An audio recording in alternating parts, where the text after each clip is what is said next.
Today is Wednesday, September 29, 2021. Roland Martin Unfiltered, broadcasting live from the University of Texas at Arlington, where I'll be speaking here on campus in a couple of hours. On today's show, streaming live on the Black Star Network, fallout continues when it comes to the failure of the Senate to pass the George Floyd Justice Act.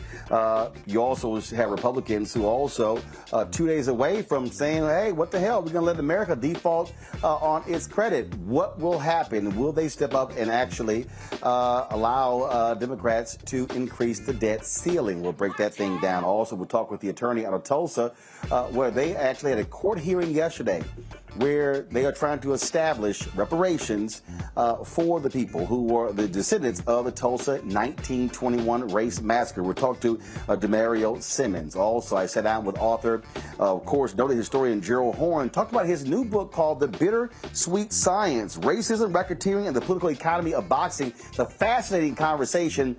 You don't want to miss that. So, folks, we got a great show for you. It's time to bring the funk. I'm Roland Martin Unfiltered with Black Star Network. Let's go. He's got it. Whatever the miss, he's on it. Whatever it is, he's got the scoop, the fact, the find. And when it breaks, he's right on time and it's rolling. Best believe he's knowing. Putting it down from sports to news to politics. With entertainment just for kicks, he's rolling. It's on go, roll, roll, y'all. It's rolling Martin, yeah. Rolling with rolling now. He's funky, he's fresh, he's real, the best, you know he's rolling Martin now.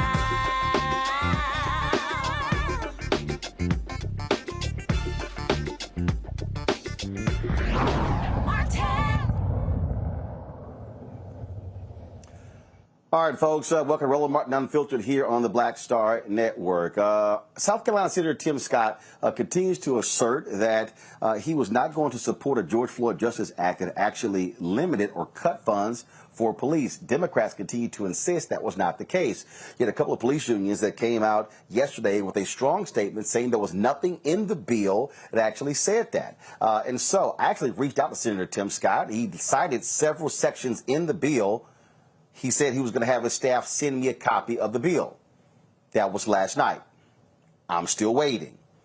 I'm still asking, where is it in the bill where he asserts funding was going to be cut, which he keeps saying is to defund the police? I can't find it. Maybe my next guest knows what he's talking about. Linda Williams, she, of course, is the president of NOBLE, the National Organization of Black Law Enforcement Executives. She joins me now from Nashville. Linda, glad to have you on the show. You had a couple of unions come out yesterday and said there was nothing in this legislation that would actually defund the police. Senator Tim Scott continues to insist that that is the case. Have you seen any evidence to support the position that he is taking at the bill that Democrats were proposing was going to make financial cuts to the police? Thank you, Roland. Good to have to be here again. And let me correct, I'm immediate past president. I just passed the torch. Okay, but I was very pivotal in my presidency all of last year, and that is not correct. Matter of fact, Noble sat at the table to help create the language for the bill. We concur with the IACP and FOP that was never the language. Additional funding has been given, and a matter of fact, for training and accreditation and even other data collection initiatives. So that is not correct. The Democrats nor anyone that sat down talked about defunding the police. Well, and again, like I say, I mean, I hit him up and I wanted to know specifically what he was talking about. And what he said to me was that sections, this is what he said, read sections 113, 114, 202, 204, 363, 382, and he said, and more. It's pretty clear. I'm still waiting on his team to actually send me the bill to actually see that. But I said, I'm still confused. You keep saying it's clear. How these unions, though, are saying that's not true. I think they would be probably more inclined to make it clear they will not support something that actually cuts funding. So what is he talking about? And that's a good question. I am glad that other major organizations have spoken up so they don't think that it's one-sided. I don't know all of those numbers, but I'm very familiar with the bill. Matter of fact, as the national president of the National Organization of Black Law Enforcement Executives, we tried repeatedly to call Tim Scott's office, and he never returned the call. I've sat at the table with Cory Booker and even worked on legislation and, op-eds with Sheila Jackson Lee. We're very, very much on the same page, and where he comes from left field to use this as a stall tactic, it's just not fair, and it's not true, because it's not any language that was created and that we worked to put into the bill. So let me correct this. Let me be real clear. You're saying that the National Organization of Black Law Enforcement Executives reached out to Senator Tim Scott to sit with him to discuss this bill, and his office never returned Noble's calls. That is correct. As national president, when we sat at the table repeatedly with Cory Booker and others, just to get an understanding so that we could have our voice, so that we could put the language that would be a benefit for, community engagement for police officers, as well as a better, rapport with our communities. And so in trying to do so and to level the playing field that we could get feedback from both sides, we never received a call back from Scott's office. So what do you think should happen now? You have the White House that says they are going to move forward with an executive order, but the reality is, according to that statement yesterday from these other unions, they said there needs to be a national standard and when it comes to policing, so you don't have this patchwork of different rules and laws from different states. So even though you have the executive order, you still need the enforcement of the law. What would you say to Senator Tim Scott, Senator Cory Booker? Would you say, hey, get back to the table, stop spending all this damn time on doing television interviews, and hammer out a deal? You say it better than I can, Roland. Absolutely. Get back in. This is something that our country, this is not, anything that's to divide us. Law enforcement is an extension of the communities. And the fact that we're at this repass that we are now, it's time that we sit down, forget our differences, and work on our commonalities, that law enforcement are here as the guardians of the community. And of course, that means to protect the rights and the responsibilities law enforcement have, but to make them accountable to the communities that we protect and serve. So time is out for, all the interviews and the stalling tactics. We need to get to the table and come back with something. Something is better than nothing, and we all have to give and take. But it's something at a time in our history that would mark this moment in history for those generations to come, that we couldn't get it right. But the time is now, and the time has passed, that we have to put aside our difference and have the transformation that we need in law enforcement in our communities. I've reached out to different families. The George Floyd family, not happy at all with what is taking place. They're deciding what is next. I'll be perfectly honest with you.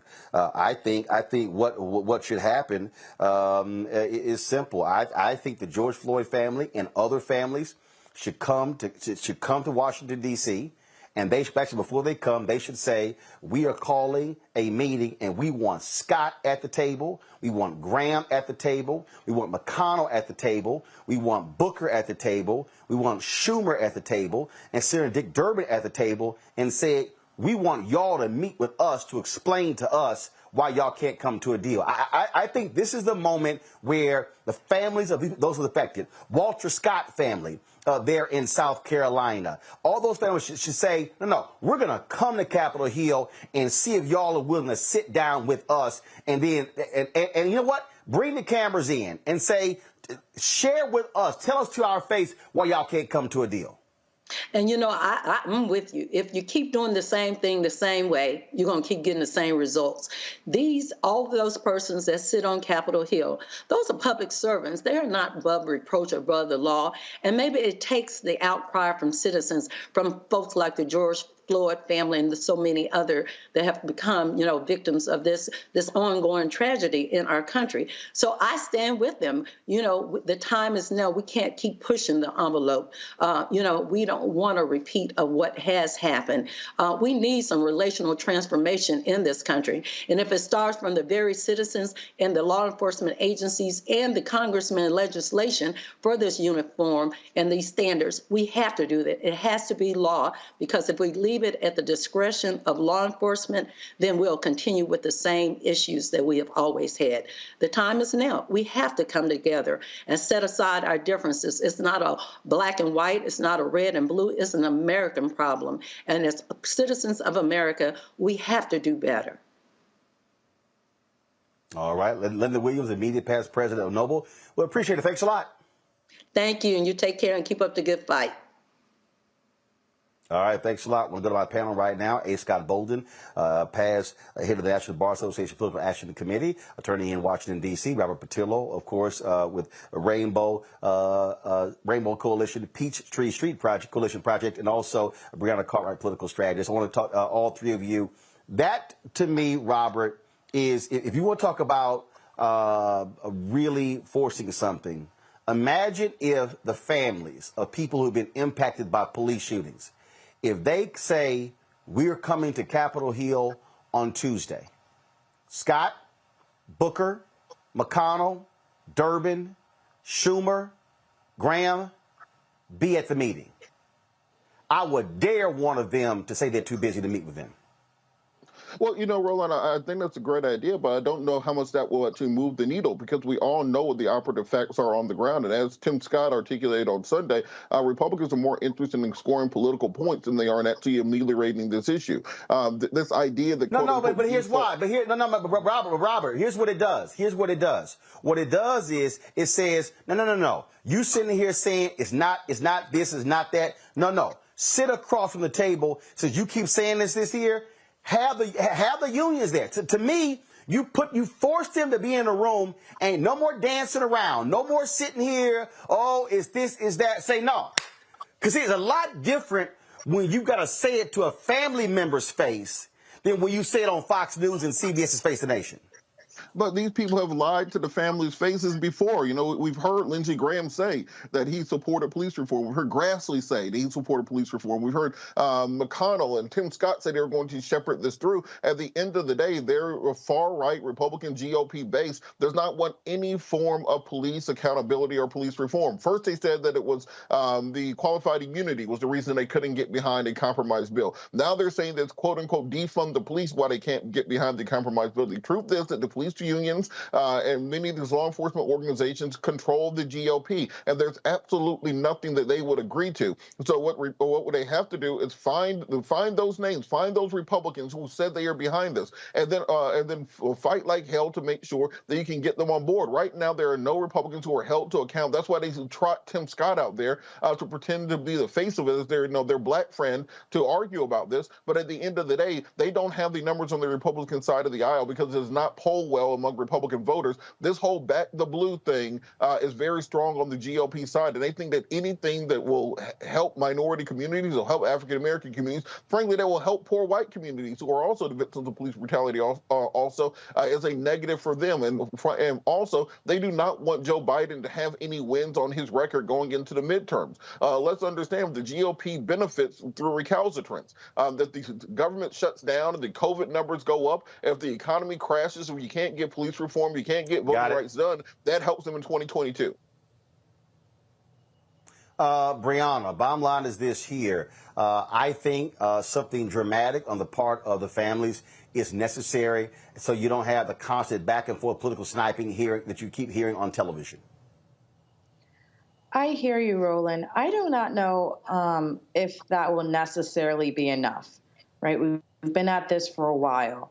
I think that Tim Scott, honestly, as we've seen in other times, exhibits not caring about the people. So I think he can do the same thing in front of their face and be a doofus as, on TV, et cetera. I mean, going back to what was previously stated, even if, qualified immunity was the reason why there couldn't be a deal, that's just, that in itself is problematic, because the reason why we had, qualified immunity basically strips away what we had when we passed this prominent civil rights law bill. And so really, it allows for police to get away with killing us without any punishment, because it puts it to a higher standard to allow government officials, including police officers, to be above the law. But see, Brianna, you're focusing on the qualified immunity part. You notice that is not. You notice in all the conversations that you have seen with Scott Booker on television, qualified immunity wasn't brought up. Scott's whole, see again though, break down what he kept saying. He kept saying they wanted to cut funding, and he said that was a bridge too far. It was not qualified immunity. There are 5 critical components to the bill. What I'm saying is this is important because you have to change the narrative. And right now, the whole narrative is, they want to see defund the police. I wasn't down for it, so therefore, that's why we're not moving too far. You got to sit in his face and say, point it out, and then sit here and have the union say, Senator, we disagree. Union, Senator, we disagree. Booker, Senator, we disagree. Again, this is a narrative issue, and I think forcing them on this whole deal and being in their face after all of this is necessary. Well, Roland, you may be right, but there's one missing part of your narrative, that it anticipates that they will sit down with the families. The GOP has no interest in sitting down with the families. Scott, I'm gonna tell you right. Do you know, Scott? Let me tell you how awful it would look. I'm telling you, this is how awful. Again, and this is why you do it. You do it. Okay, the visual. Well, I'm talking about you have the visual. Imagine. No. But Scott, follow me here. This is what I'm talking about. I'm talking about narrative. I'm talking about putting on Front Street. If you have a visual of 10, 20, 30, 40, 50 family members walking up those steps on Capitol Hill, going into a meeting room, cameras are there, Democrats on one side of the table, and you waiting to see Republicans show up. Now you have changed the narrative, and now you have forced them to have to defend. Why would you not sit down with the families? That's what I'm talking about. But your narrative slightly changed. You said Democrats and Republicans and the families. What you just said was the empty chairs. That is a great strategy, because now that's how you change the narrative. My point was, you're not going to get the Republicans to come for that photo op for all the reasons my colleague just said. There are no points in it. And I told you, and I told Monique Presley 3 months ago, when Monique sat here and said, I looked the senator from South Carolina, Lindsey Graham, in the eye. He's committed to police reform. I said then, and I'll say now, they can fiend whatever you want them to fiend, but they vote with their feet, and what they say about police reform is not the same as what they're going to do. They didn't do it. I told you they weren't going to do it. And by the way, the black senator from South Carolina, hold on, he's not talking to you or me or the Democrats when he says they wanted to defund the police. He's talking to the Republican conservatives for their rally call that says we can't do that. Of course. And so you're giving the Republicans really too much credit because they don't care. And you have to care to be embarrassed. You have to care to work with the other side. They have zero interest in police reform. Zero. But Scott, again, what I'm talking about is it still is a question of tactics in narrative. Demario Solomon Simmons, we're going to talk to him about the Tulsa hearing on yes. Hold on. Attorney Demario Solomon Simmons, we will discuss with him about the Tulsa hearing in a little bit. He wants in on this conversation. What I'm arguing, Demario, and you've been doing this in Tulsa, there has to be something dramatic not from a Democrat, not from a Republican. To me, there's nothing more powerful than to have the families of people who have been impacted by police abuse and police violence challenge both sides to say, sit down and let's restart the conversation, and we want to hear directly what is the problem, why can't this thing move forward? Roland, you know you're my guy, but I'm just going to simply say to you, we've done that. We've sat down with the Republicans. I agree with my friend Scott Bolden. They don't care. They don't care. They have no shame, and they're not going to vote for it. And the reality is the real problem is... And that's why you do it again, to shame them. But the real problem is the Democrats not getting rid of the filibuster. The Republicans are doing what Republicans do. They stand strong, they stand united, and they stand against the things they're not for. They're not for police reform. They're not for getting rid of expanding the courts. They're not for voting rights for black people. That is not what they stand for, and that is not what their voters vote them in to do. So it's up to the people we vote in, the Democrats, to do the things that we hoped that they were going to do. And at the end of the day, they simply have failed us at this point. My clients, the Crutcher family, has sat down. You're not going to get. Look, it's two main senators who are saying they are not going to end the filibuster. It's not just That's two. what Those you got. two are the front. Cinema? Those two are holding the fronts for the others. Demario. I said there are two main senators. What you have seen is Senator Mark Warner, who has said that he supported a carve-out specifically when it comes to voting. Yes, there are senators. I'm saying the two main senators. That's what I said. Well, I agree, and we got to continue to fight. That's all we can do. We got to continue to push the envelope. I'm just saying that these particular Republican senators and elected officials, they have no incentive, as Scott said and other panelists said, they have no incentive to do the right thing because their voters don't want that. Their voters they don't mind us being killed in the street. They don't mind us being mired in the court system like we are right now in several of my cases because of qualified immunity, which makes it so difficult to be able to not only hold the police accountable, but it causes our cases to be on hold for years as the court waits on making a determination. They don't care about that. So I'm not saying we don't continue to try, we don't continue to do everything we possibly can, but these guys have sat down, my clients have sat down with Lindsey Graham. They sat down with Senator Scott. We sat down with other members of the GOP and had these passionate conversations, the tears, why this is important, and heard them say, we believe in this, we want to help you, and then they come out and they never do anything that really substantially help us. That is just our reality. But this is the but Breonna, here's the thing, it's very simple. Okay, if Demario says we got to continue to fight, well, what the hell does that look like? Okay, what I'm arguing is continuing the fight. So what does it mean, continue the fight, if I'm saying we don't challenge them, we don't get in their face? That's a part of continuing the fight. Well, I think the premise I agree. I'm sorry, go ahead. No, one second, hold up, Brianna. Hold up, Brianna. I agree with with the picture of having empty seats. It's a tool that's worked many times in labor negotiations, and it sends volumes that they couldn't even show up for the people that they're supposed to represent. But going back to what you said, the filibuster, right? That in itself is created on race lines. You know, it was created when they wanted to pass a bill against the heinous act of hanging Black Americans. And it took 100 years to break the filibuster, and it's still not on law.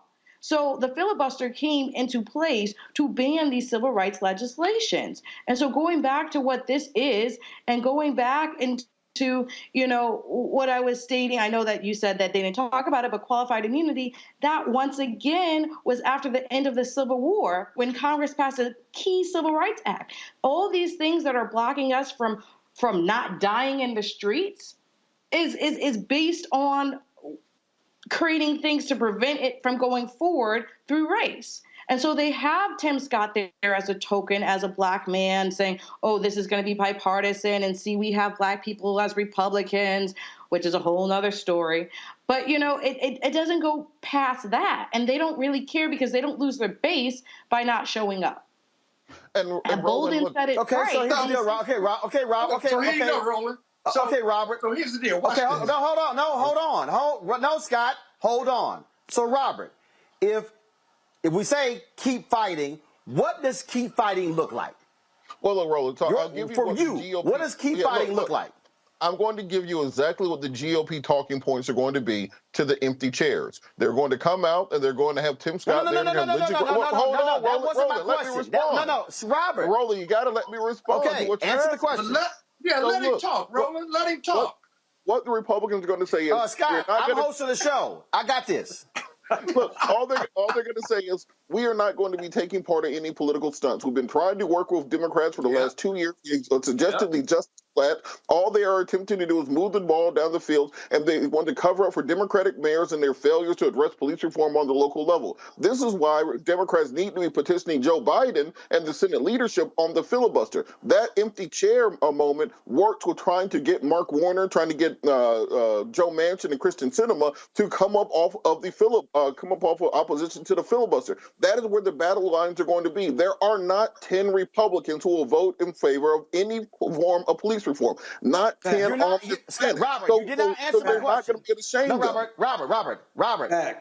I'm going to ask you again. Answer this question. If we say let's keep fighting, what does that look like then? The fight is over the filibuster. The fight is over getting rid of the procedural rules and passing it on a 50-50 party line vote and having the vice president be able to break that tie. Right now, we do not have 50 Democrats. You're still not answering the question. No, you're still not. Stop. No, you're still not answering the question. I agree with getting rid of the filibuster. I'm asking you again. What do we do? What does that look like? What do the people do? What is it? I'm talking about the action, not getting rid of the filibuster. What should people be doing to make that a reality? That's what I'm asking you. Well, one, it has to be petitioning the president, making sure our congressional leadership are meeting with the president on a regular basis to impress upon him the need to get rid of the filibuster. Also, we have to be lobbying Joe Manchin, Kristen Sinema, Mark Warner, and any others who are against that policy proposal on a regular basis. We cannot simply keep talking to the senators who already agree with us because they are already impotent on this. But we are going to need presidential leadership when it comes to abolishing the filibuster, not these lukewarm statements, because this will never get passed if we are waiting for 10 Republicans to come across the party lines. Joe Biden's administration. Question. That is what I'm saying. We have to address these senators who are against repealing the filibuster. Even if you want to do a cutout just for voting rights and criminal justice reform, that can be done and maintain the filibuster for other issues like national security, going to war, those sorts of things. But if you do not get rid of the filibuster on criminal justice reform, you will never get anything through. And you need the president and the vice president and Senate leadership all singing from the same sheet of music. Right now, there is no leadership on the issue. And the reason you got to turn. Okay, I'm gonna ask them. No, Scott. One second. First of all, hold on. I'm going to say who speaks next. I need everybody to chill. DeMario, answer the question. If we say we are going to keep fighting, what does that look like? What should the people be doing? What should the people be doing to try to make this thing happen? Okay, doing what? I want to know specifically because people are watching and listening, and they're saying, all right, I need some marching orders. Marching orders is not Biden should do this, Schumer should do this, the Dems should do this. What should we be doing to force them to do it? That's what I'm asking. DeMario. Right, and I can answer that question because we're doing this right now. Number one, in a specific case of the crutches, we're going to the Department of Justice trying to seek relief that they can provide us. We are talking to our Democratic senators. We are talking to the White House. And I agree with the brother that just was speaking. We need to put the pressure on the President of the United States of America to come out with a forceful statement that this filibuster must go away. He was elected by black people because he said he was going to be for racial equity and that he was going to do the things that we needed to do so we could vote and live without police violence and have an opportunity to be successful and safe in this country. He has not done it. He came to Tulsa to talk about the massacre. He talked about equity, but he hasn't done anything. He hasn't passed anything. He hasn't signed an executive order. He hasn't come out and said, I am against the filibuster. I want this bill passed and the filibuster needs to go away, period. He has not done that, and that's where the fight is. These Republicans are not going to change themselves. They are doing what they've been their job. I respect Republicans for that because they do exactly what they say they're going to do. We don't like you Negroes. We don't want you to vote. We don't care if you killed in the streets. We're not going to help you. And they don't do it. And we continue to beg them while the Democrats who say they're for us, say they're going to do things for us. They said if we flip the seats in Georgia, then we can get all these things done for racial justice and for our people for voting. That was the deal. That was the promise. And that has not happened. Period. This is what I'm hearing, Scott, which I said a couple of months ago. When are you going to see on this very issue, and people were getting arrested at the United States Senate? What did I say? There should be folks sitting here chaining themselves to the fence of the White House fence. That is, wherever Biden goes, he is seeing those voting rights activists. He is seeing those folks demanding George Floyd Justice Act. The reason I'm saying what to do is because we are excellent at saying this needs to happen to get the bill passed, but people are saying, I need to know how to channel my action. People are saying on the various, who am I calling? What number am I calling? Who's organizing that? Who's driving that? That's what I'm talking about. It's one thing to say we got to end the filibuster. We have to then empower the people and direct them on where to go, who to call, what to do, at what time. Otherwise, they're like, I'm ready to fight. But there are groups doing it. But this fight is far more sophisticated than that, though. Because one second. Scott, 1 second. Scott is talking. Hold on. Scott, go. This fight is far more sophisticated than taking it to the streets and getting arrested. We've done all of that, right? This White House has got to step up. I am sick and tired of the rhetoric of this White House.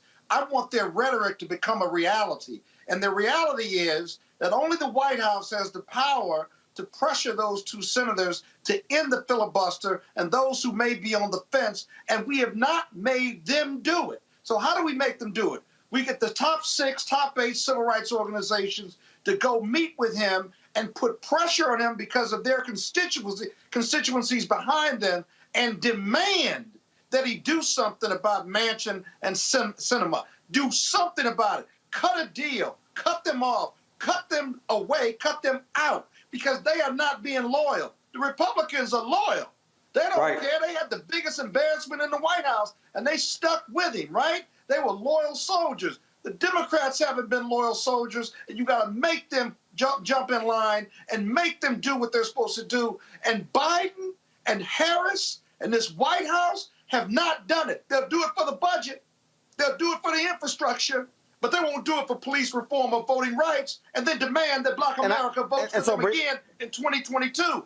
What really needs to happen, the only way it's going to change is you outvote them. You outvote them in 2022, but guess what? So Brianna, what's the Democratic argument for Black people voting for them again when we put them in the White House and they failed us within 2 years of 2022?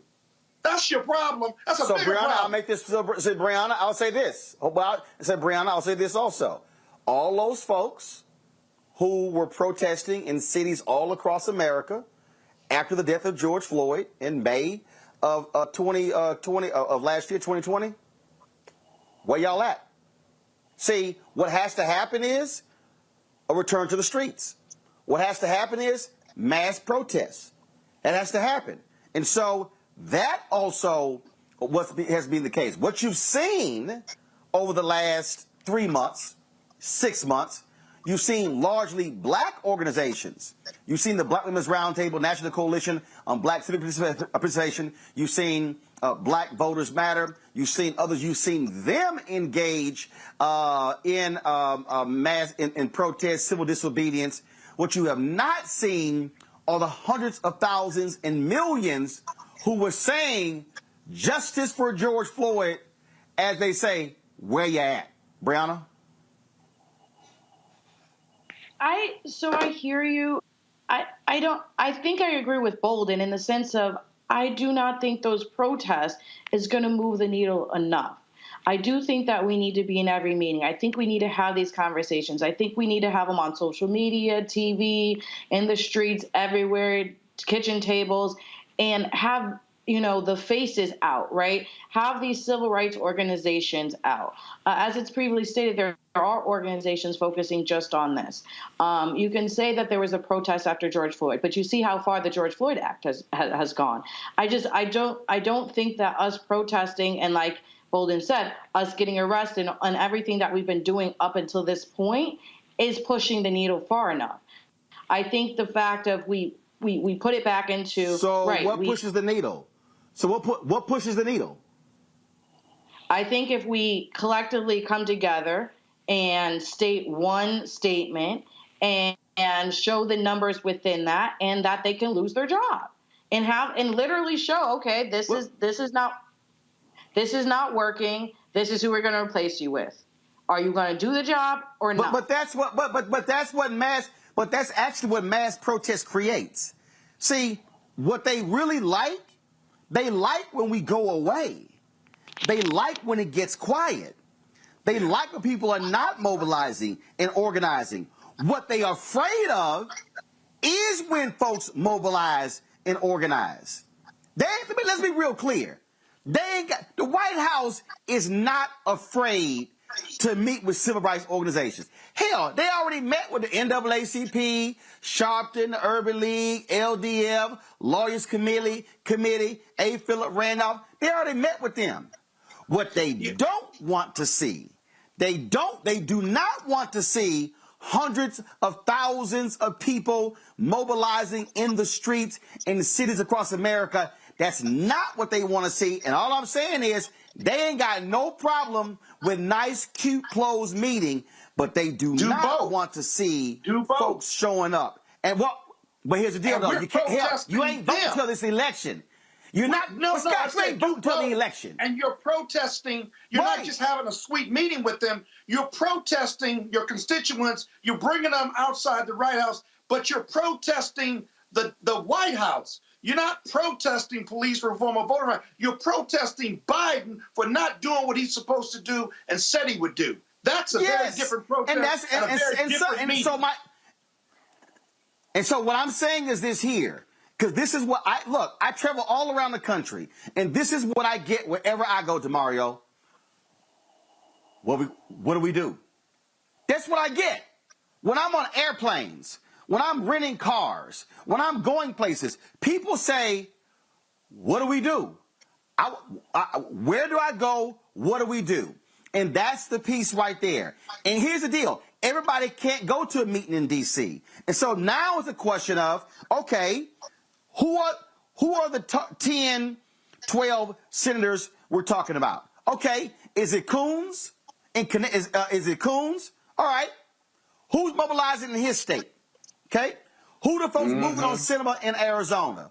Who the folks moving on Feinstein in California? Who the folks moving on Warner in Virginia? That's what I'm talking about. So what I'm saying is we've got to give our people direction on who to call, where to go, what to do, because they're saying, I'm ready, but ain't nobody giving the call. DeMario, go ahead. I think that that is happening, and I think there are many groups that are doing that, and I think we've shifted this conversation exactly where we need to be. We were first talking about trying to sit down and embarrass the Republicans, and we've decided that that is not the play. But the play is to focus on President Joe Biden, who is the leader of this country, who was elected by black folks, saying he was going to do and get these bills passed, and also those senators, those Democratic senators who need to step up. I would also personally like to hear more even from the senators from Georgia. Senator Warnock and Senator Ossoff. I want to see more from them getting out there, getting and saying that Joe Manchin, you can't do this. Look, last week, as you know, Roland, or 2 weeks ago, I was in D.C. We were trying to meet with the DOJ. As you know, Dr. Tiffany Crutcher, my client, we ran into Joe Manchin on the street because we were at the wharf and he lives Right. down there. And she went up to him and she challenged him right then and there. And we want these Democratic senators to do the same thing. Stop playing nice with these folks. Our lives are on the line, period. Our lives are on the line, period. I said it again, our lives are on the line, period. It is not time to be trying to talk nice, anything. How the hell did Lyndon B. Johnson was able to get the most consequential civil rights legislation passed in 100 years? 1964 Civil Rights Act, 1965 Voting Rights Act, 1968 Fair Housing Act. He was able to do that with the most overt racist people that were still calling us niggas in public. He was able to use the powers of the presidency to get that done. That is what we want to see from Joe Biden. Right now, tomorrow, he should be signing executive orders. I'm sorry. That's not And what Roland- we're seeing from Joe Biden. No, guys, That's what hold on. I said no. And another thing. No. I said, DeMario, your final comment on this, because I got to talk about the Tulsa deal, and then I got to go give this speech. So, DeMario, yesterday, y'all had the hearing in Tulsa before a judge. What took place yesterday in the Tulsa courtroom? Man, we had our first historic hearing in 100 years of this issue. We got in front of Judge Carolyn Wall, and she allowed us to present our case. It went 6 hours of argument, which Scott knows is a very long time in the courtroom. Our 3 living survivors were actually there, and they stayed the entire time. And listen, we were able to put forth a magnificent case. I'm so proud of my team of lawyers from around this nation, came together, put on the very best case possible. And all we're asking at this point is that the judge allow us to move forward. The defendants, the perpetrators of the massacre, those who bombed and murdered our people and continued this harm for 100 years are trying to kick us out of court. They want the judge to do what every other judge in Tulsa has ever done, not giving us an opportunity to prove our case. But we feel very strong about the opportunity to prove our case. I am looking for anybody who wants to stand with us to go to justiceforgreenwood.org. That's justiceforgreenwood.org. Support these 3 survivors. Support this community. Because Justice for Greenwood is not just about Tulsa. It's about Black America. Because when Black Wall Street was burned down, it impacted all of us. And if we can't get a win for the Justice for Greenwood massacre, it's not because Greenwood and the Tulsa massacre is unique, because they killed us all over the nation. But what makes it unique is the scope of it. You're talking about a town with at least 12,000 Black people, the most prosperous place in the history of this country. You're talking about a city that had more Black professionals per capita than any place in the history of this country. And when that was burnt down, never to be rebuilt, it destroyed the economic engine of all of Black America. But if we cannot win Tulsa, where we have documentation, video, pictures, we have insurance contracts, and we have living survivors, how can we possibly think about reparations in a larger scope when we don't have living survivors? So this is why Tulsa is so important and why I'm so excited for this opportunity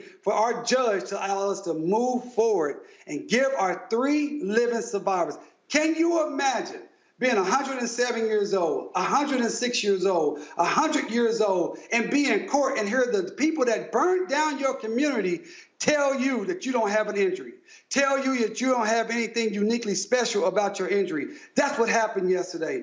That's why we need the country behind us. That's why we need Black America to support Justice for Greenwood Foundation. And that's why we must have this win in Tulsa. And we're looking forward to our judge to giving us this opportunity to move forward so we can prove our case. We can do it if we're given the opportunity.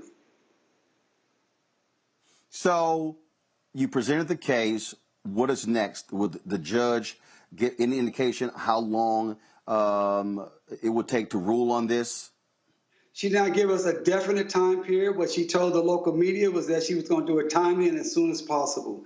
And it was, hey, as like I said, it was 6 hours of argument. We have 6 defendants, 7 motions to dismiss. Very, very a lot to go through, but I think we made it very clear for her. But you have to understand, she needs to look at this because this has never happened in 100 years. It has never happened in the history of this country where you've had a scenario where you've been able to see racial terror, racial destruction at a mass level have an opportunity to go to court. But in Oklahoma, we're one of 5 states that have a very unique public nuisance law. It's found at 50 OS 1. And it simply says if there is an unlawful act or an omission of a duty that causes an ongoing harm, then you have a claim. We can prove that. We have shown that in our allegations, and we just need the opportunity. So we expect that our judge will provide us an opportunity to move forward. We hope to hear from her in the next few weeks. We don't know for sure. As Scott knows as a lawyer, we don't make that determination. The judge does, but we're looking forward to hearing from her soon.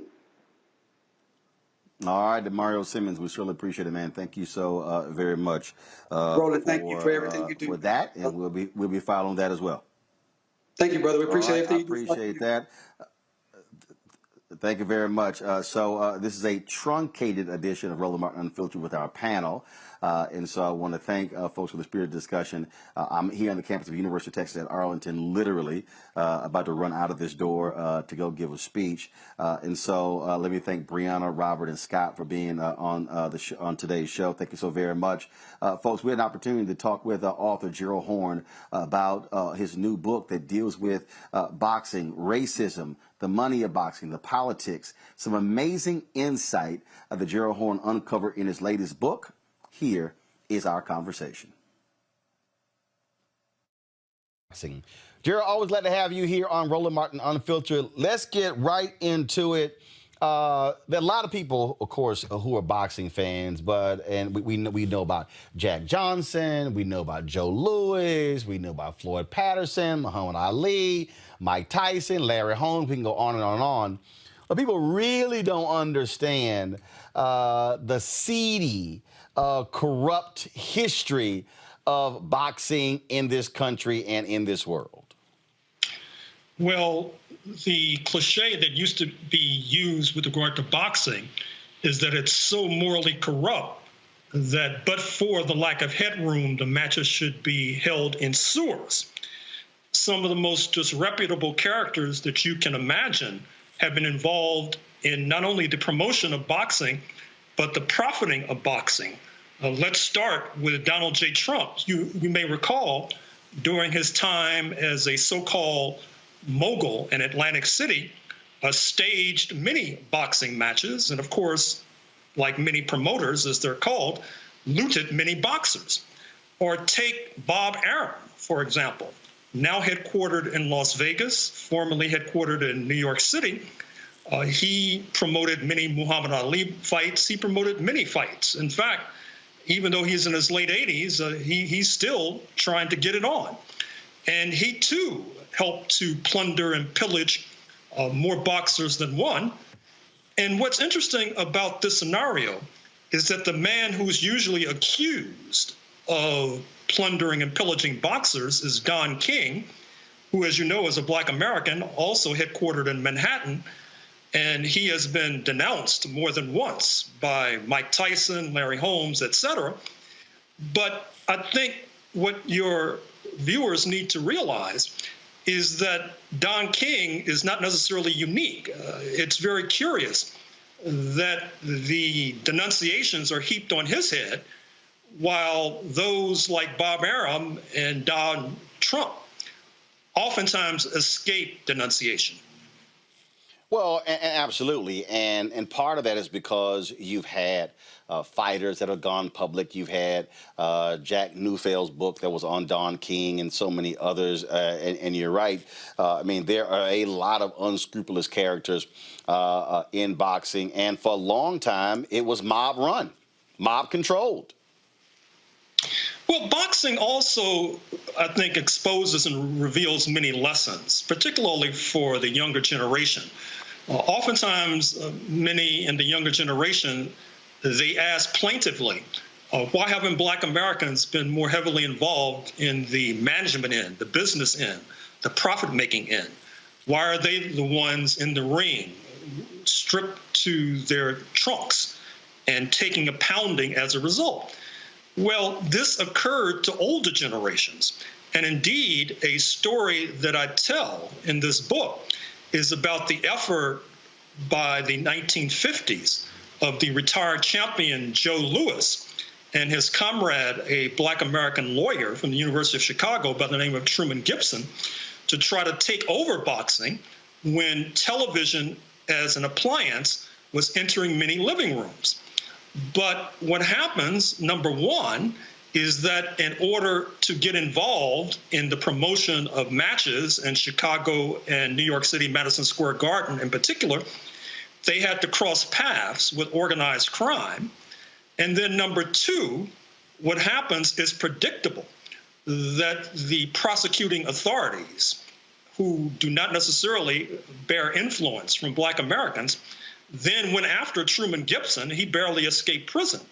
And I think one of the lessons that folks should take away is that it is all well and good to have capital and invest in a business, but you really need to have some sort of influence with the district attorney or the U.S. federal attorney, because I guarantee and assure you that your competitors and peers will, and by means mostly foul, they will then be able to unleash the prosecutorial authorities on you, and you will be lucky to escape prison.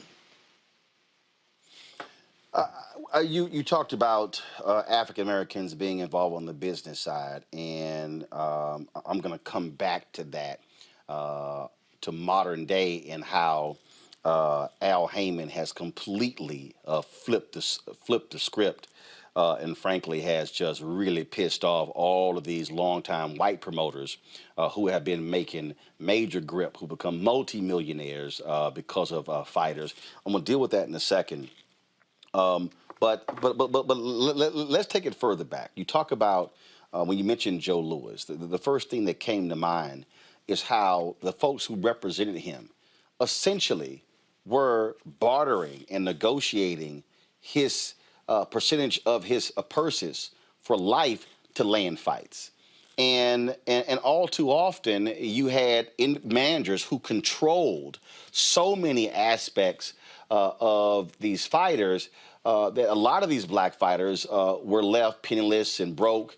And really, first of all, is it correct to say that Muhammad Ali, even though he had to deal with Arum and King as well, in many ways flipped the switch, if you will, on how boxers took control of their whole apparatus? Talk about that.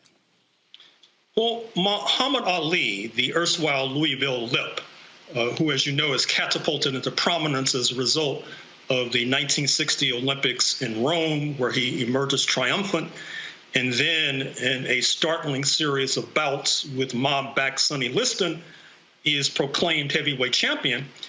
And then he turns the tables when he announces that he's a member of the Nation of Islam. And I think that connection should not be downplayed, because in my estimation, in my telling of the story, the Nation of Islam gives Muhammad Ali a certain kind of backup. More specifically, the Fruit of Islam gives the heavyweight champion Muhammad Ali a certain kind of backup. And therefore, he has a cadre, he has a core of men behind him who are willing to back him to the hilt, which obviously became necessary when he told Uncle Sam that he was not going to be drafted and conscripted to go fight in Vietnam. And there was a systematic and concerted effort to deprive him of his ability to fight in the ring and earn gigantic purses. And then he did another 180-degree reversal by becoming a kind of performer. On college campuses, for example, he acted in a number of movies, for example. He had a off-Broadway stage production, for example. And so Muhammad Ali, to a certain degree, was able to escape the snare that had gripped so many fighters. And you mentioned Joe Louis, who had to pledge a certain percentage of his earnings to a Euro-American champion in order to get a bout with him, which was not necessarily unusual. Or take Henry Armstrong, with roots in Mississippi and St. Louis, who pound for pound, as used to be said about Sugar Ray Robinson, may have been the greatest fighter of all in terms of the number of championships he held simultaneously. His contract was traded from mobster to mobster, which obviously did not leave him with a high standard of living. And speaking of which, I start off the book talking about Bo Jack, B-E-A-U Jack, who was a star fighter of the 1940s. And it's striking how he learned how to fight, because during the era of slavery, and in fact, after the era of slavery to a certain degree, for the entertainment of slave masters and then their descendants, they would have these battle royals where 8 or 9 black men would be blindfolded and placed into the boxing ring and told to go at one another, and whoever emerges triumphant receives a prize of some sort. Well, Bo Jack of Augusta, Georgia, proved to be a startling success with the so-called battle royal, and that's how he became an expert fighter. But the punishment and the pummeling that he absorbed obviously reduced his ability to earn another kind of living, not to mention reducing his life chances. And so after he was forced out of the ring, and after earning a considerable sum, he wound up in Florida shining shoes. And this was not necessarily unusual for these black boxers, because one of the reasons that the book is called The Bittersweet Science and not The Sweet Science, which is the term that's oftentimes appended to this sport, is because many black boxers suffered so tremendously in order to barely earn a living, in order to basically feed their families. You talked about, and obviously in that part there, the racketeering part. Let's talk about the racism part. We can go back to Jack Johnson. Man, white folks lost their mind when this brother, and describe for people, because first of all, boxing today is such a sad state. And really, boxing that we know it, you rarely get the kind of attention that you used to. People now, you just look at the UFC, which is a different type of fighting. But boxing, just like horse racing, back in the day before television, boxing and horse racing were two of the biggest sports, bigger than football. Basketball didn't exist, bigger than baseball. The print journalists really told the story. So you had to rely on radio and these print journalists to really understand. So you had these larger than life characters. But white folks in America, ooh, they lost their mind when that black man beat the hell out of that white man and became the boxing champion.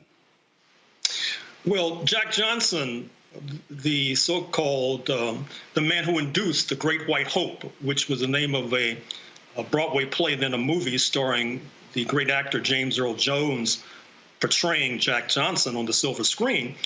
And as the title suggests, after Jack Johnson, born in Galveston, Texas in 1878, became the heavyweight boxing champion by 1910, you are correct to suggest that it induced a certain amount of hysteria. Because recall that this is the era of lynching. This is the era when a black man in particular could be lynched for a trivial offense, such as malicious eyeballing. That is to say, you could look at a person the wrong way and wind up burned at the stake. And here you had Jack Johnson going into the boxing ring in Reno, Nevada in 1910 and becoming the heavyweight boxing champion shortly thereafter by beating his opponent, who happened to be a so-called white man, into submission. In other words, Jack Johnson was rewarded for doing something. If he had done it outside of the ring, he might have been lynched or murdered. So obviously this injected a certain amount of hysteria into the body politic. You had black people, after Jack Johnson was victorious, being lynched themselves for celebrating too enthusiastically.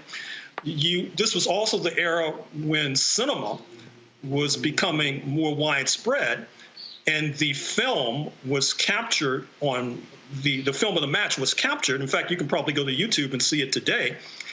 And then it was shown in theaters across the country, if not the world, which obviously helped to incite many white mobs to try to lynch more black people, just as it excited more black people and urged them to greater heights.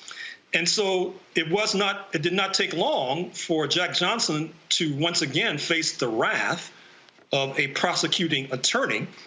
and he was prosecuted successfully for violating a law that said it was illegal to take a Euro-American woman across state lines for reasons of so-called white slavery. Now, actually, this woman was a paramour of his, which brings up another story, because one of the reasons why Jack Johnson incurred so much wrath in a white supremacist society was his tendency to consort and mate with Euro-American women. And by the way, he didn't give a damn. Joe Lewis.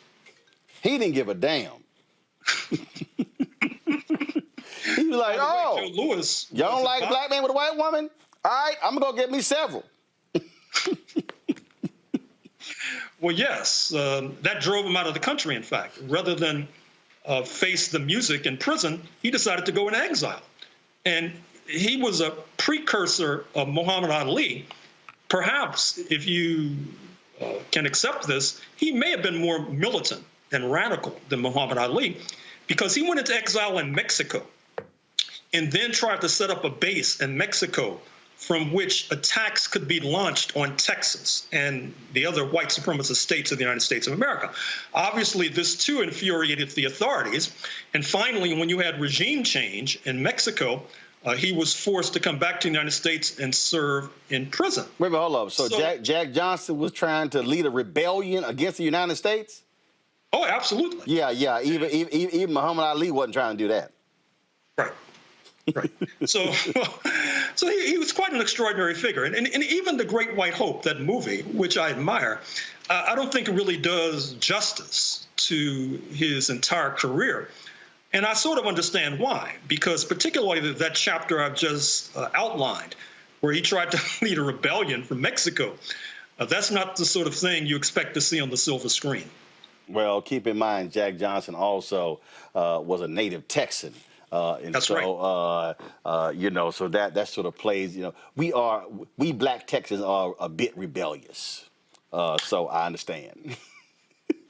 Yeah, more rebellious than I think even black Texans realize. Mm-hmm. I mean, can I add a vignette about some new revelations about Juneteenth? Yeah, go ahead. So, I'm working on this book that would have been published now but for the pandemic. So we all know about Juneteenth, June 19, 1865. Supposedly General Granger shows up and tells the Negroes that they're free. But what's downplayed is that he was accompanied by 75,000 so-called colored troops. And why did he need so much backup? He needed so much backup because the settlers in Texas, which was the Confederate state least damaged by the Civil War, and was the Confederate state in which slave owners from Louisiana and Arkansas were bringing their enslaved during the Civil War, because you saw the black population increase exponentially. They had this idea of resuming slavery in Texas. And not only that, but recall that Mexico, the southern neighbor of Texas, was then under French rule. They were supporting the Confederacy. And so many of the black people were going to be deported into Mexico to continue slavery.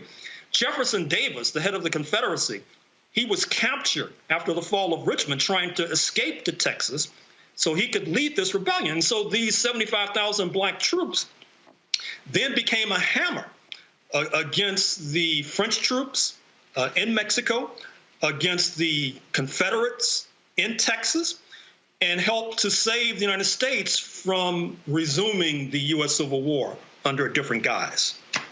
Wow. And that I actually had not heard that. Where'd you discover that? I've been spending a lot of time doing research in the past few months during the pandemic, reading microfilm on lockdown. U.S. State Department reports from Mexico, for example. Also, excuse me if I'm going on too much about this. No, go ahead. But I keep telling you, Gerald, this is a black-owned show. We good. Go ahead. We can talk about black stuff. We good. Okay. So the French in Mexico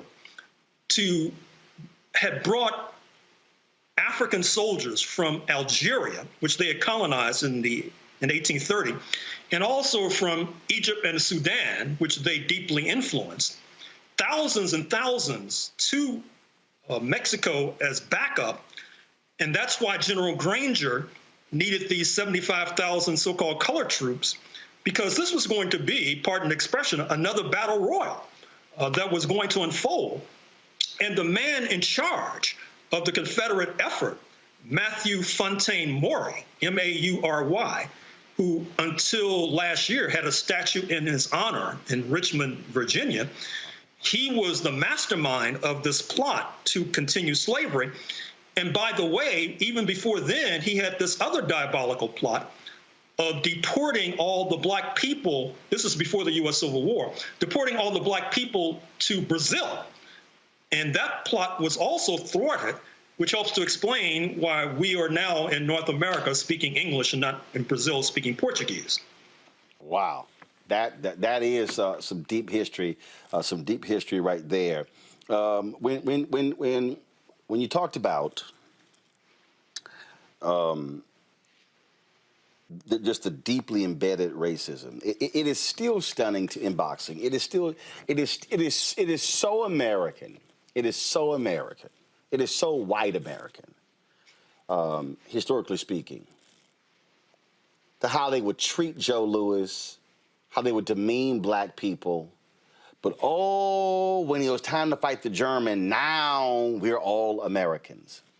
It is sort of like, black soldiers fighting in World War I, fighting in World War II, fighting in Korea and Vietnam. You're an American. But when you bring your black ass back to the United States, you a nigga. And that's really, and I need people to understand that because it still exists. The Olympics. No, it's the flag. No, put those things aside. It's the flag. It's the flag. It's all about country. You put country first. Well, hell, hold up. If it's all about country, well, make it about country when I come home. And that existed in boxing. How these racists would just love and adore watching Joe Louis and other black boxers in the ring. But I'm sorry, you can't come into this restaurant. You can't come into this store. You got to go through the kitchen. I mean, all of that stuff. That to me is just, it is still mind-boggling to imagine living through that and dealing with that and that contradiction. Well, just as a footnote, I'm sure you've heard the story about how longtime NBA All-Star Dominique Wilkins, a Black American star, who, of course, star for the Atlanta Hawks. Hall of Famer. A presumed celebrity in Atlanta. He was turned away from a restaurant recently. And I think it was in Buckhead, which, as you know, is trying to secede from Atlanta because I guess they don't want to live under a black mayor. But with regard to Joe Louis, you are correct. Recall that he had these significant fights in the 1930s with the German fighter Max Schmeling. And he lost one of those fights, 1-2. But what's remarkable is that Joe Louis then went on to raise money on his own dime through promoting U.S. war bonds. When the United States was in a war with Germany, he did yeoman duty and yeoman service for the United States government at its time of need. And yet, after World War II ended, circa 1945, and particularly after he retired, circa 1949, 1950, the U.S. authorities, the tax man, the Internal Revenue Service, came after him with a vengeance. They figuratively held him up by the ankles and shook him until all the coins fell out of his pockets.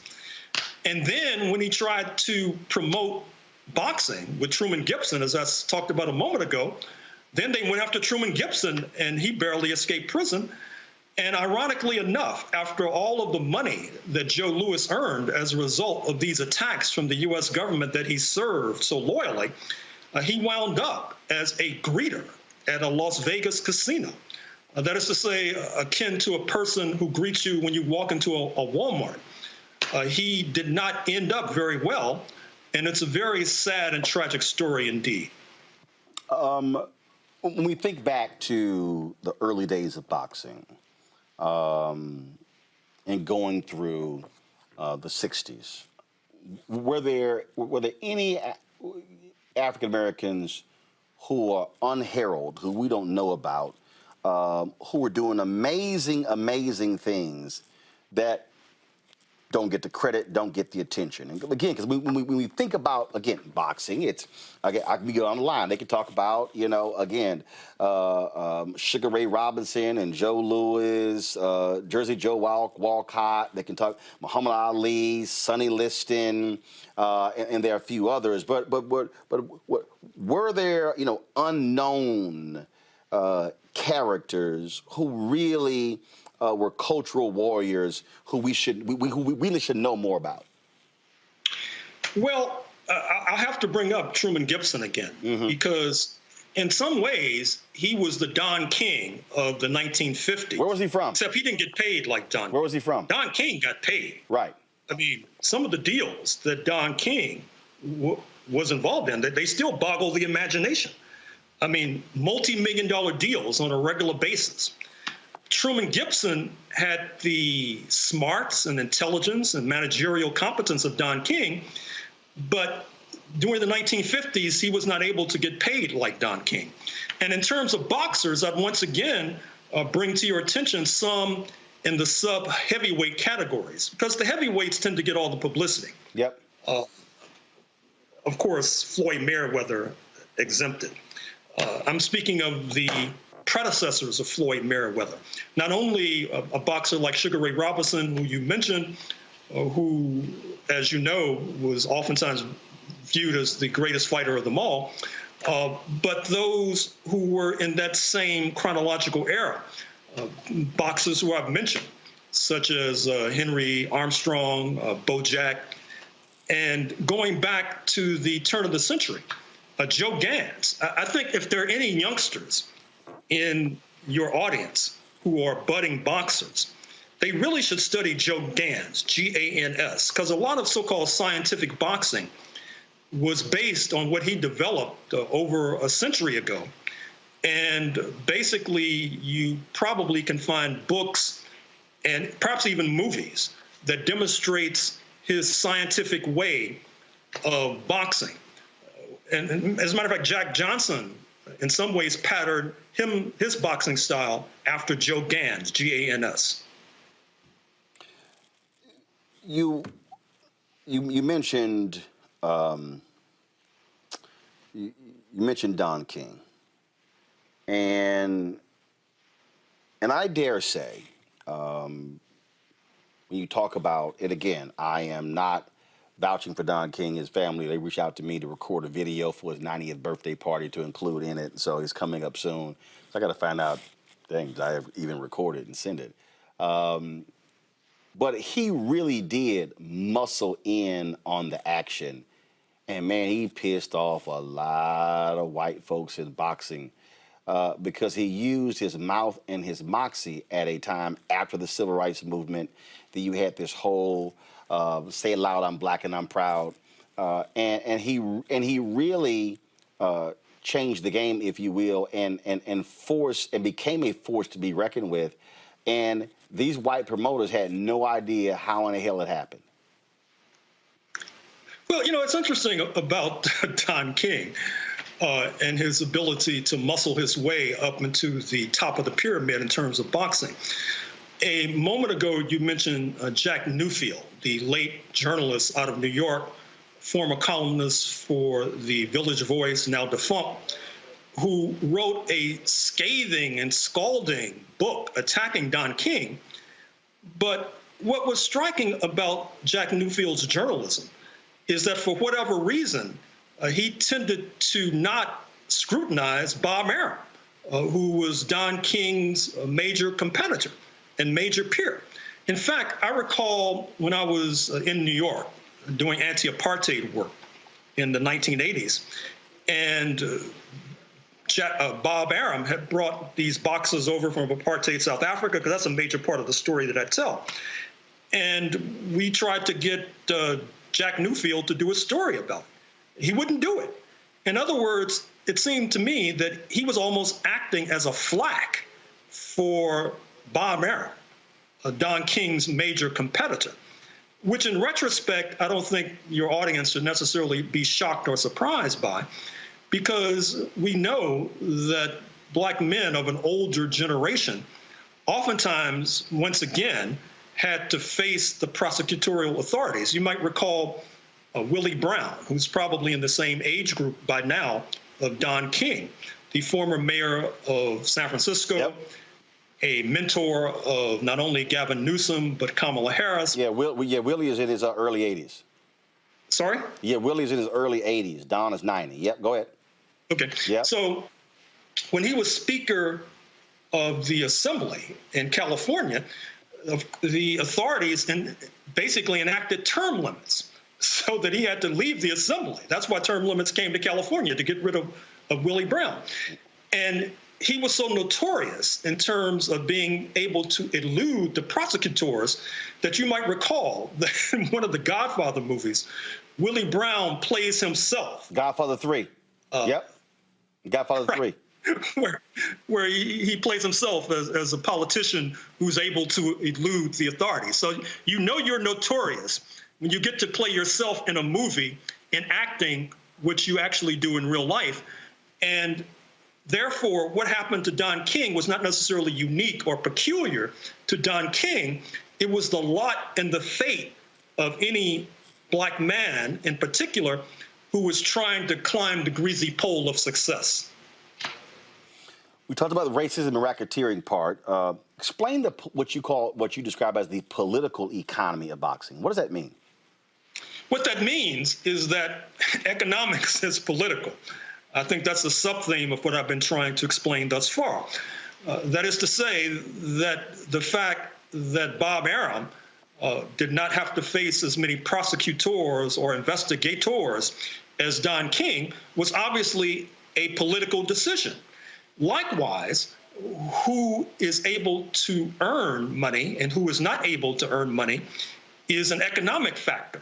And so when you merge politics and economics, you come up with political economy.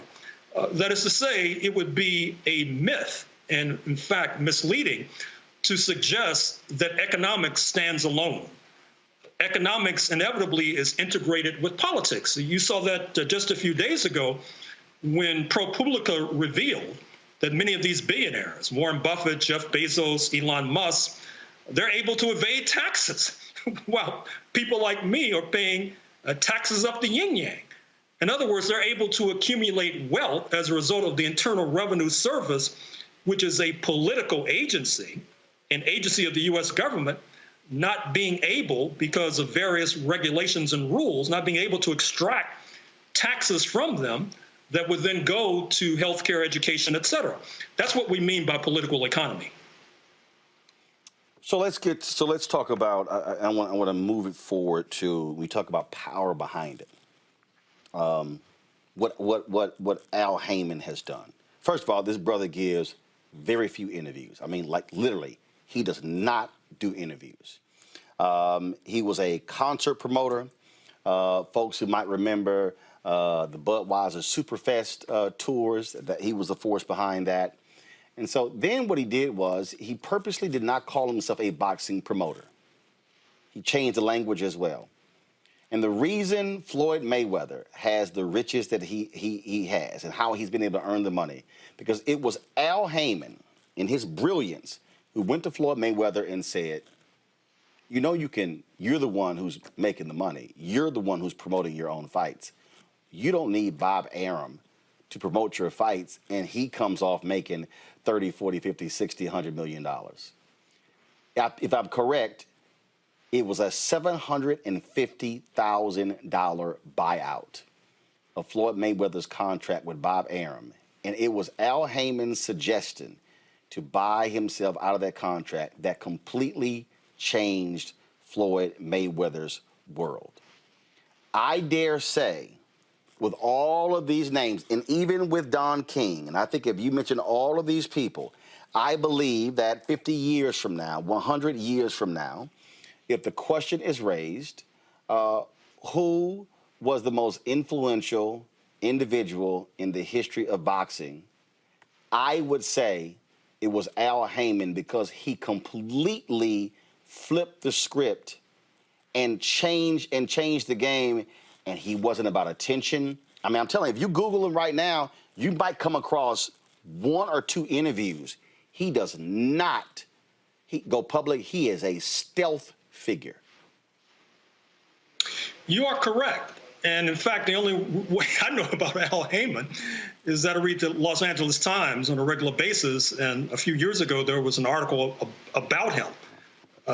You are correct to suggest it's very difficult to find information and documentation about Al Heyman.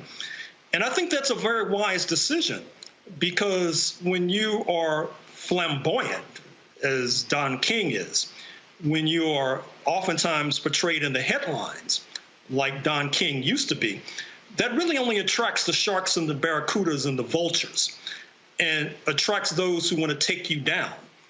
And because Al Heyman is not necessarily a household name, I think that helps to facilitate his escaping negative attention, at least thus far. Although it would not surprise me that as a result of our talking about him, that some prosecutor looking to get notches on his gun belt might be going after him. But even this last Floyd-Mayweather encounter in the ring with Logan Paul, I understand that as a result of the fee and side bets that Floyd Mayweather made in favor of himself, that Floyd Mayweather might have walked away with millions of dollars, millions and millions and millions of dollars from that one celebrity fight, so-called. And so, once again, I think that Floyd Mayweather, probably more than most, knows that he owes a lot of his wealth, if not the better part of his wealth, to one Al Heyman. And I think, and the reason I think, again, I think the reason why I say Heyman is so important is because, one, he was successful in getting these black boxers, and he manages other boxers as well. But the key was to get a black boxer to understand, really more so than and differently how King did it, because obviously what Don King did is he caused a schism between Mike Tyson and his white management team, and King played on that, talked about racism, and black folks doing business together, stuff along those lines, and went on to totally screw Mike Tyson. But what Heyman did was to get the boxer to understand, you're the one who's actually in charge. Look, my job is to be a facilitator, but I'm not the one who is the overlord of you. And so by doing that, it completely shifts the game. And he's able to, the contracts that he has brokered with his own, he literally has his own boxing series. Not just, hey, I signed a deal with this network for my fighters. I mean, creating his own division. And yes, there are critics, but I just think the genius of Al Heyman and how he was able to do it, and it has caused, because remember, we used to always hear about the Duvas and the Arams of the world, and they were always these larger-than-life figures, and there was always these stories on them to a certain extent. I remember Butch Lewis as well. You also had, and of course he's going to get mad at me, he's escaping me right now, Riddick Bowe's manager. Why is he escaping me? He's been on my show. Oh, Rock. Yeah, Rock Newman. But I really think from a business standpoint, I wouldn't be surprised, and people always talk about a Harvard review class, a master class, damn that. HBCU should do a master class on Al Heyman. I'm proud of me, as Al don't talk. But literally the business genius of what he is able to, how he was able to go from being a concert promoter to now being the most powerful figure in boxing, and as an African American, is stunning. Well, you are correct, and I salute him for being able to fly under the radar for so long. It must not be easy to do so, but I will say this: if he is listening or watching, I would hope that at some point he would do a book, because like the rest of us, Al Heyman won't live forever, and it's very important to pass on the lessons that he's learned to an upcoming generation. so that an upcoming generation can profit from his obvious intelligence. Although I have to say I'm sympathetic to why he tries to keep a low profile, because as I explained in the book, sports in general, and boxing in particular, is mob infested. There is a credible story, in fact, about Sonny Liston, who, as we know, was defeated by Muhammad Ali and then died under mysterious circumstances a few years later, that Sonny Liston might have run afoul of the mob in Las Vegas. And Las Vegas is a particular site and locus of the story that I tell. It's not just because it happens to be the home of Floyd Mayweather and happens to be the home of Bob Arum as well. It's also a regional headquarters for organized crime, and it's a city that was built on gambling in a state where in some counties prostitution is legal.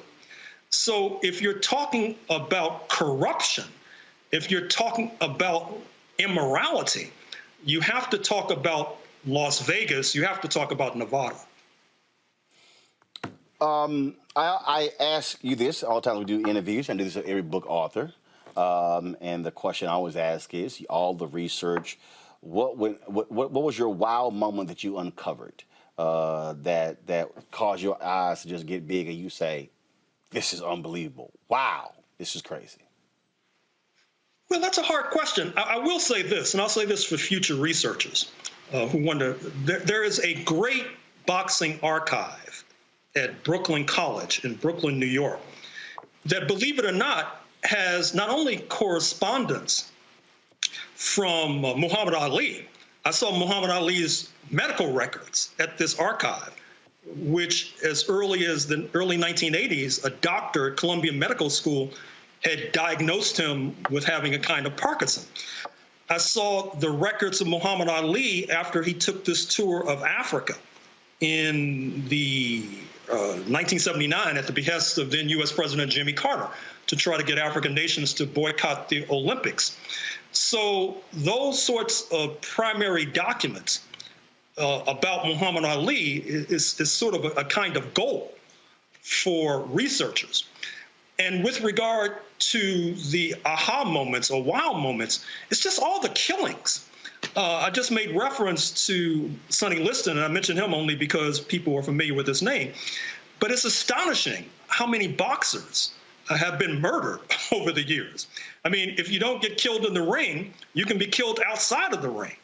And disproportionately and overwhelmingly, those who are being killed outside of the ring are these black boxers who refuse to go along with the mob.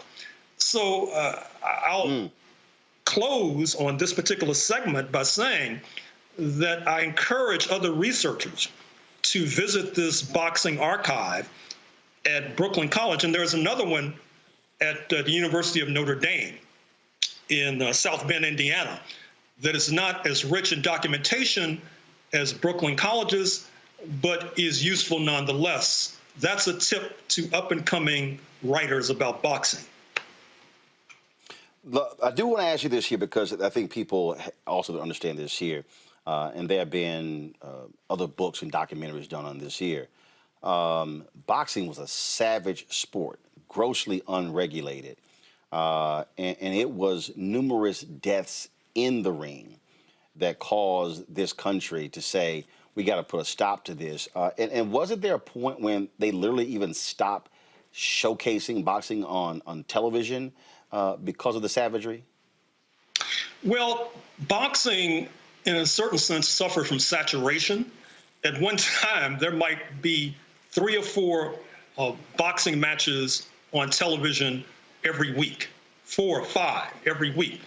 But that was like an overdose. It's as if you have 4 or 5 professional football games on television every week, and I think the NFL is coming to that point of saturation as well.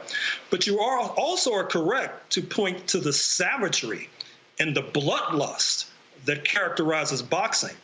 As noted, I just talked about people being killed outside of the ring. Of course, you might recall the match in 1962 between Emil Griffith of the Virgin Islands and Benny Perret with roots in Cuba, where Benny Perret had insulted Emil Griffith before the match. And when they got into the ring, Emil Griffith systematically executes Benny Perret. He dies in the ring. And the referee does not stop the fight, amazingly enough, as the crowd is cheering for more. It's almost like the Roman gladiators of old, when those men who were so unfortunate as to have to fight lions and then would be eaten as the crowd would cheer. That's what we were dealing with not so long ago, and to a certain extent even today. Well, you're absolutely right, and that's how sort of people looked at it. And then, I mean, you had Congress that actually took action, not only dealing with that, but also there was a bill named after Muhammad Ali that also was there to protect the interest of boxers. Yes, there have been efforts at reform. The late Senator John McCain of Arizona took this up as a personal project to try to force through federal boxing reform. Larry Holmes, by the way, has also been quite vocal on the question of reform of boxing, but the interests are much too powerful. And then there's the deregulation. I mean, for example, you have 50 different state regulating authorities, with the most powerful ones being in Nevada, New York, California, New Jersey.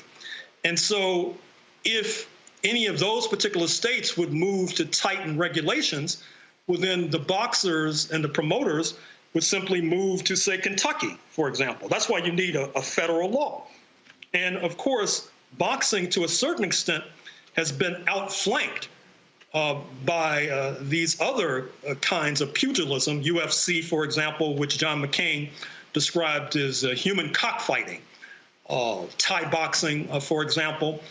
In some ways, the lust of the audience for blood is now being slaked and stoked, not by the kind of boxing that we grew up with, but by UFC and various kinds of martial arts. Folks, the book is called The Bittersweet Science, Racism, Racketeering, and the Political Economy of Boxing. Is by Gerald Horne. Gerald, first of all, what number book is this? I don't know, maybe 34, 35, something like that. I don't know where in the hell you find time to write these books. I don't. My Lord, between the research and the writing, but we've certainly enjoyed your work. There's so many other books by you that we've talked about that I've told folks to actually buy, and so I think I'm probably responsible for some nice royalties that go to you. We talk about your books enough. You are correct, more than you realize.